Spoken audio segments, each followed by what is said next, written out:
Ladies and gentlemen, on the 10th of May, in the morning, even as we were getting into a huddle to wargame the events of the previous night, a routine exercise, I received a message on hotline from my counterpart in Pakistan seeking my willingness to communicate. Since our initial aim was to strike at terror camps, and all our actions in the subsequent days were in response to the intrusions and violations by the Pakistan Air Force and its army, it was decided that I would indeed speak with my counterpart. You are already aware, I've seen it being covered on national television, that my communication with the Pak DGMO was conducted at 15:35 hours yesterday and resulted in cessation of cross-border firing and air intrusions by either side with effect from 1700 hours, 10th of May, after he proposed that we cease hostilities. We also decided to further speak on the 12th of May, that's tomorrow, at 1200 hours, to discuss the modalities that would enable the longevity of this understanding. However, disappointingly, and must I add,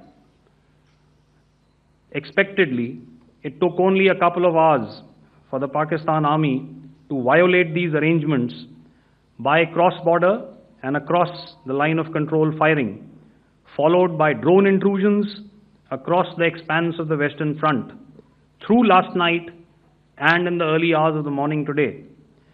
These violations were responded to robustly and dealt with as they must be.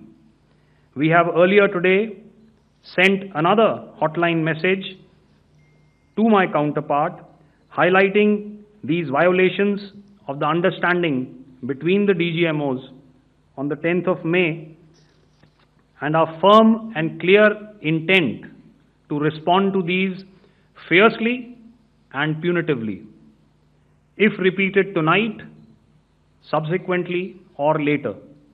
In this regard, I must inform all of you that the Chief of Army Staff has earlier today conducted a security review and has granted full authority to our Army commanders for counteractions in the kinetic domain in case of any violation by Pakistan. In the end, I pay my solemn homage to my 5 fallen colleagues and brothers from the armed forces and civilians who have tragically lost their lives in Operation Sindoor. Our hearts go out to the bereaved families, and we express our solidarity to them in this lifetime and beyond, at this grave juncture in their lives. Their sacrifices shall always be remembered and spoken of in glowing terms by a grateful nation. We have thus far, ladies and gentlemen, exercised, and my colleague Pramod highlighted this, immense restraint, and our actions have been focused, measured, and non-escalatory. However, any threat to the sovereignty, territorial integrity, and safety of our citizens will be met with decisive force. Jai Hind.